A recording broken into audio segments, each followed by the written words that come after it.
Personal na binisita ni Senador Christopher Bongo ang mga pamilya na lubhang naapektuhan ng lindol sa Glan, Sarangani Province kung saan ay naghatid ng pakikiramay sa mga naulilang pamilya at agarang tulong sa naturang lindol ang senador. Nagpaabot naman ng pasasalamat si Glan Mayor Tatayap kay Senador Go sa kauna-unahang senador na lumapag sa naturang munisipalidad upang agarang magpaabot ng tulong sa mga pamilyang naapektuhan ng lindol. Ayon kay Mayor Rial Yap na si Senador Go yung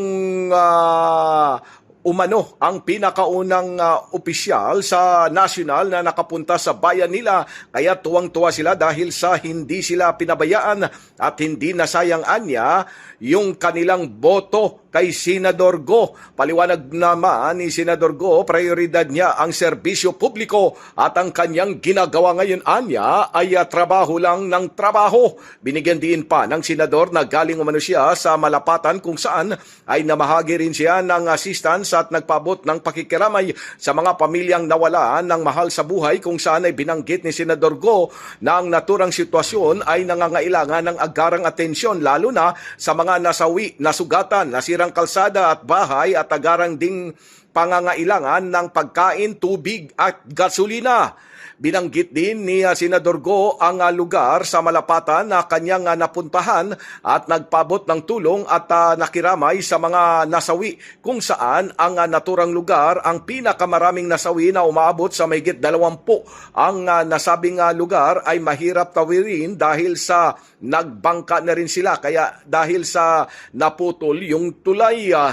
Binanggit pa ni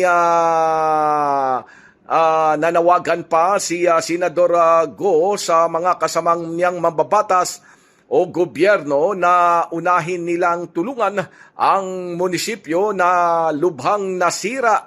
Walang gasolina roon, wala pang gasolina anya kung saan ay naghihirap ang mga kababayan natin doon.